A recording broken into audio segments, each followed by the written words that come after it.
Hello, my name is Scott Halazon. We're in Aspen, Colorado at the Grassroots Studio in downtown Aspen. And I'm here with my friend Connie Marlow, also a colleague and community member in Aspen. Connie, we've noticed that there's an interesting event that's taken place, situation in our town. And I think it's taken place all across the country where our young boys, particularly, and girls as well, are being incarcerated. And I know you have some experience and have had some impact. This event's had impact in your life here in the Valley. Do you want to talk about that?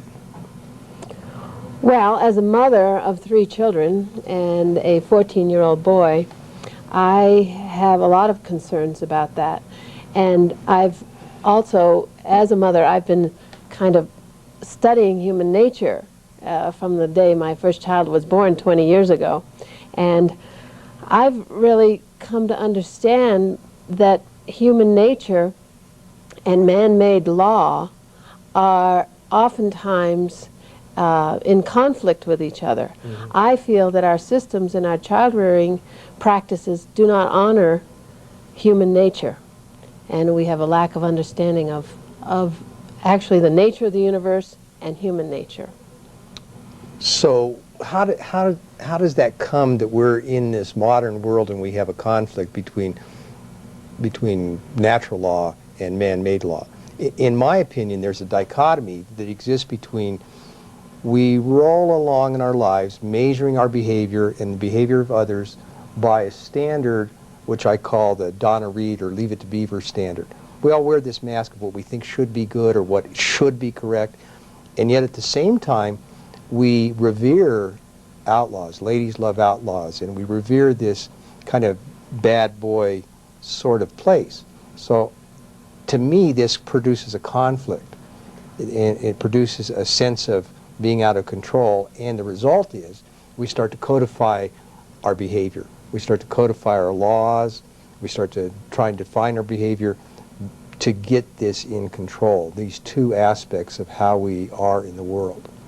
I think the Founding Fathers, in their wisdom, tried to bring a balance between individual freedom, free expression, that we should be safe in our affairs, our papers, our personal effects, our homes, all the rights of the individual, and how we were going to be in the public. And somewhere they paid a lot of attention to doing that in the Constitution. Somewhere we've gotten away from allowing mitigating circumstances and the heart of the matter of what is our behavior to take place. So I think you're saying the same thing, that there's these extreme places between walking natural law and then trying to walk this illusion, man-made illusion. Is that what you're seeing? Yes, actually, you've come to the crux of it, because universal law, we aspire to all the beauty that universal law affords us, which is an abundant universe where we have what we need, where we have freedom. And that's what we aspire to, and that's what this country was founded on, was all these high ideals, this heart-centered way of dealing with the world. And this Leave It to Beaver, Donna Reed piece tries to align with that, but there's one glitch in the whole thing, and that is our lack of understanding of universal law and how the universe works. So we've actually have a foundation. We've built a house of cards on a false foundation. What do you mean? How have we done that? Well, because we don't understand universal law. We don't understand and live our lives by the fact, number one, say that we reap what we sow, that we create our own reality. Quantum physics is proving this scientifically, that the observer affects the observed. Okay, let me turn this around for a second. When I hear you say we reap what we sow, I think there are a lot of people in our community that would be looking at these boys and say they reap what they sow. Right, but we have reaped what we have sown in their hearts and their spirits. You see, that's where we're not taking responsibility, okay? As a community? Yeah, as a community, as a human race at this point.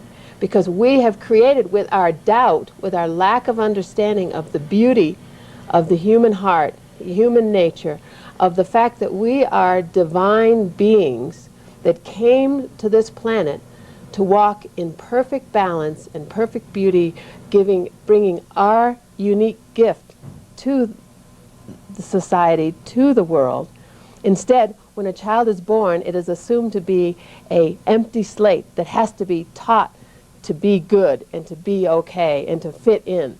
Whereas if we had the understanding that we had just given birth to a magnificent piece of divine genius, and that we were going to learn from that piece of genius what its needs were, and walk with that so that we could allow that genius to unfold and bring its gift to the planet, rather than trying to tell it, well, I mean, from the get-go, we say, okay, you have to eat now, and this is what you have to eat, and you have to eat all of it. I mean, we start manipulating that spirit from the get-go with our accepted child-rearing practices.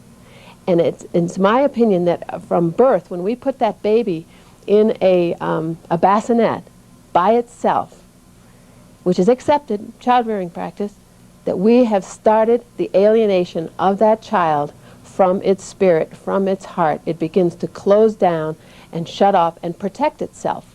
So then, from that moment on, we're trying to put back what we've taken.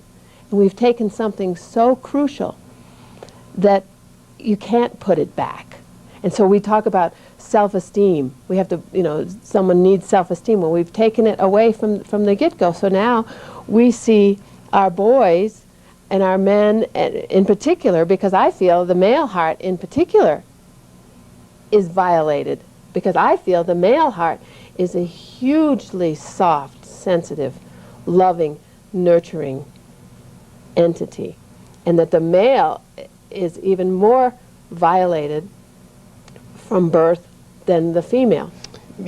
On point with that, it's been my experience in grieving work that, and maybe this is universally not so, but it's been my experience that if somebody passes away, that men are oftentimes devastated and have a very hard time coping. And women kind of get on with life, move forward.